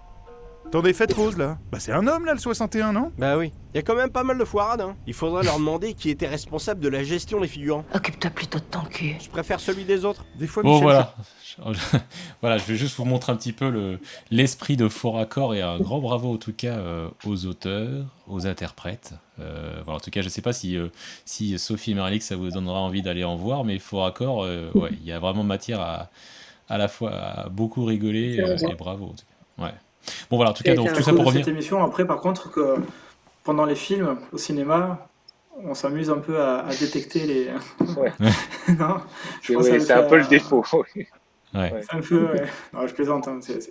Et c'est quoi, Gabriel? Vous disiez le public, c'est un public, c'est le public de Faux Raccord aujourd'hui. Il est quoi? Il est de quel âge aujourd'hui? Vous savez le mesurer ou pas? Ouais, enfin, on veut pas très précisément. On sait qu'il démarre aux alentours de 12 ans. D'accord. Et on va dire qu'on connaît pas la proportion exactement. On sait qu'il démarre à 12 ans et qu'il s'arrête à peu près à 50. Voilà. On sait simplement que l'émission, parce que des émissions qui sont aussi longues, il y en a pas beaucoup. Donc on a forcément un public qui était là au début, qui finalement après s'est peut-être un petit peu lassé parce qu'il avait fait le tour de l'émission. On en a déjà fait 350 et qu'on a eu là une audience d'un coup beaucoup plus jeune qui est arrivée. Donc ça nous interroge aussi sur les films qu'on traite et sur les extraits ou les gaffes qu'on peut montrer, parce qu'il y a parfois des scènes, voilà, quelqu'un qui prend une balle ou quelqu'un qui explose dans un film. Il peut y avoir un faux raccord très drôle à montrer, mais on ne sait pas comment ça va être perçu par un enfant de. Parce qu'il y a eu des faux raccords effectivement qui étaient un peu crus avec où on montrait de la violence ou pas? Oui, on en a eu. Oui, on en a eu sur les premières saisons, puisqu'on traitait en plus de films des années 80, voilà, des Terminator par exemple. Voilà, des films des Rambo, voilà, des films de guerre films de guerre ou films fantastiques sur lesquels il y avait des faux raccords dans les scènes violentes, puisqu'à l'époque les effets spéciaux étaient pas ceux d'aujourd'hui, et où forcément on le regarde avec notre recul à 40 ans, qui est pas le recul d'un enfant de 12 ans qui prend cette scène en plein dans les yeux, il la découvre et finalement il envoie la violence avant de voir le faux raccord. Voilà. Ouais. C'est un peu ouais, alors là, on revient aussi sur la responsabilité finalement des accès aux outils, aux plateformes, aux écrans, aux médias ou à l'allociné qui font des faux raccords dessus. Donc globalement, Marie-Alix, ça devient, enfin, c'est un parcours du combattant de protéger nos enfants de tout ça en fait. C'est un truc de dingue, franchement. C'est compliqué, oui, mais bon, après c'est une aventure. Hein. Non, c'est vrai que ça permet de. Oui, c'est compliqué. Ça, c'est sûr que c'est. Je trouve qu'on ne trouvera pas un parent qui aujourd'hui va dire, même ceux qui. Enfin, moi, C'est plus simple, la vie est plus simple pour moi aujourd'hui parce que j'ai pas donné d'écran que les parents qui ont donné un smartphone. Hein. Clairement, les clashs dans les familles liés au smartphone, ils sont énormes. Pour moi, c'est un peu plus simple. Donc voilà, c'est ce que je peux dire, c'est que c'est pas impossible, c'est que je pense que j'ai des enfants équilibrés, mais oui, c'est un combat de tous les instants, ça c'est sûr. Ça, j'aurais bien aimé avoir un évident. sondage, justement, je sais pas si vous avez connaissez des gens chez Ipsos ou tous ces gens-là, mais sur justement le pourcentage de clash à cause des écrans. Je pense qu'à mon avis, on serait en numéro 1. Je sais pas pour vous, 4, mais en tout cas pour moi, c'est 90%, c'est les écrans qui posent problème. D'ailleurs, je rebondis quand même parce que c'est vrai qu'on parle de la responsabilité des parents qui est certes là. Il faut savoir qu'on est, pour la plupart quand même, les parents font comme ils peuvent et du mieux qu'ils peuvent et que c'est souvent très compliqué. Et donc le but, c'est pas de faire culpabiliser tout le monde non plus en disant là, je suis un parent, mon fils est au collège, il a un smartphone, c'est pas ça. C'est juste de dire qu'il faut avoir conscience aussi des dérives qui sont possibles, des dangers aussi et des violences psychologiques, émotionnelles que ça peut engendrer. Et pour autant, comme on disait tout à l'heure, de garder le lien et de laisser la communication se faire avec son enfant. Et encore une fois, on fait du mieux qu'on peut, quoi. L'idée, c'est aussi de pas trop se culpabiliser et d'à chaque fois d'apprendre de ses erreurs et de pouvoir en tirer quelque chose et d'essayer de s'améliorer encore. Et le monde bouge trop vite de toute façon de ce côté-là. Hein. Donc c'est vrai que pour nous, le temps qu'on se rattache à ça, c'est pas toujours facile. Donc on a toujours un petit train de retard et ça, il faut apprendre à l'accepter aussi. Et c'est pour ça que le lien et la communication est très important. Dit autrement, on vieillit en fait, c'est ça? Bah ouais, Non, malheureusement. non, Mais j'ai j'en toujours été discutais beau avec gosse. une jeune fille de 17 ans ce week-end. Il y a 17 ans, elle trouvait que aujourd'hui les enfants avaient accès très tôt au smartphone. Elle hallucinait. Elle me disait, ah, mais moi, quand j'ai eu mon premier smartphone à 15 ans, ou quand j'étais au milieu collège, quoi. Elle hallucine à 17 ans de voir que les enfants ils ont accès à des smartphones dès la primaire maintenant. Parce que c'est vrai que ce que vous disiez tout à l'heure, J'ai c'est écrit un paragraphe dans mon livre sur ça, et c'est vrai que c'est assez intéressant de voir le regard des 17 ans aujourd'hui qui vont dire, mais donner un smartphone à 11 ans et l'accès à Instagram, c'est de la folie parce que, voilà, et ils racontent comment, même si le compte est privé, tout ça est sauté par voilà, un pervers, il arrive à faire sauter le côté privé du compte. Enfin, ils racontent tout ça et ils disent, mais les parents, ils peuvent pas faire ça. Et c'est drôle parce qu'ils ont 17 ans, donc c'est pas nous, les vieux cons de 40 ans, c'est un enfant de 17 ans qui parle d'un enfant de 12 ans qui a accès à Instagram.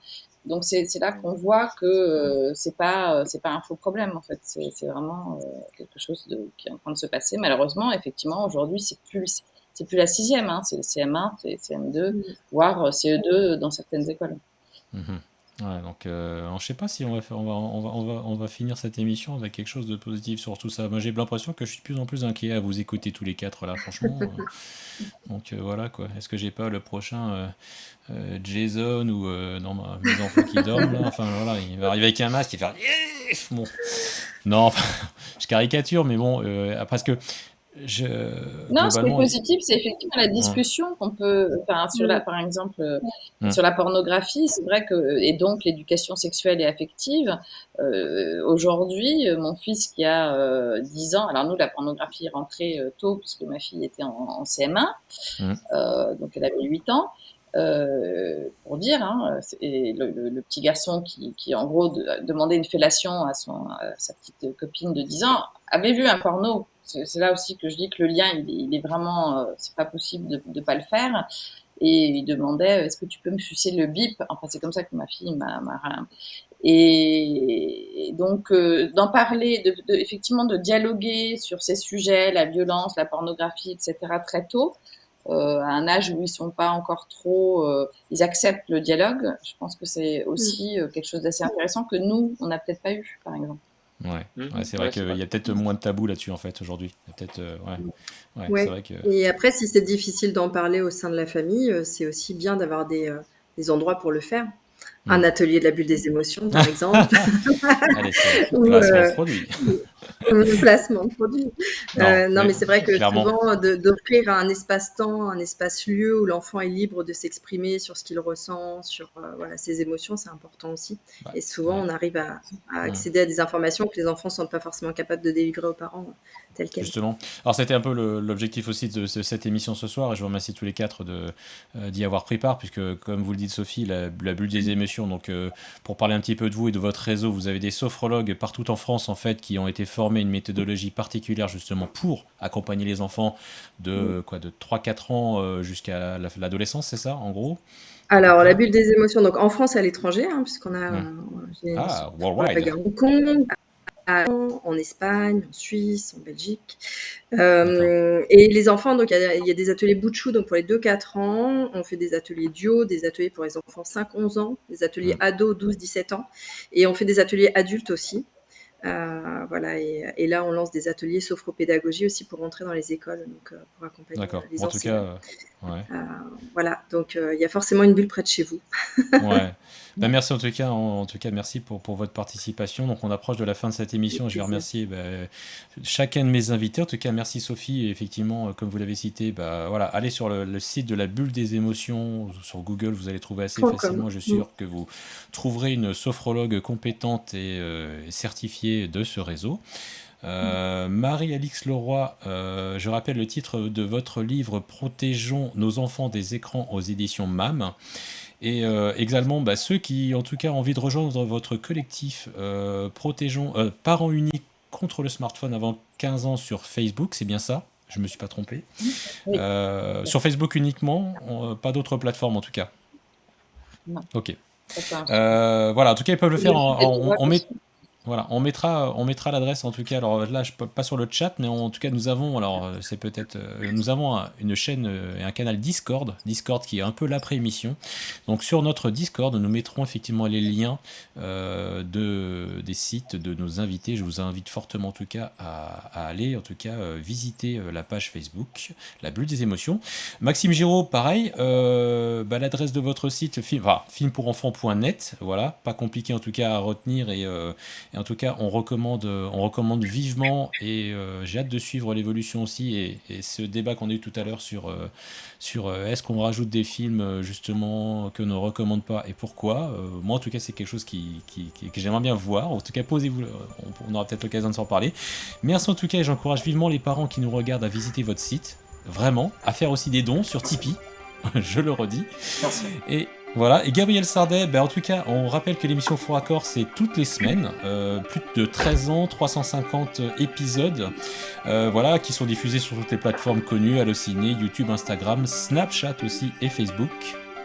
C'est bien ça? C'est ça. C'est bien ça. Bon, en tout cas, merci à tous les quatre de nous avoir accompagnés sur cette émission. Merci à tous de nous avoir suivis. Je vous retrouve dans 2 semaines sur une émission TechMag plus orientée sur l'audiovisuel. J'en reparlerai plus tard sur les canaux habituels, vous nous retrouverez. Je vous remercie en tout cas. À très bientôt et on se retrouve dans 15 jours pour une prochaine émission du Monde de Dayo. À bientôt.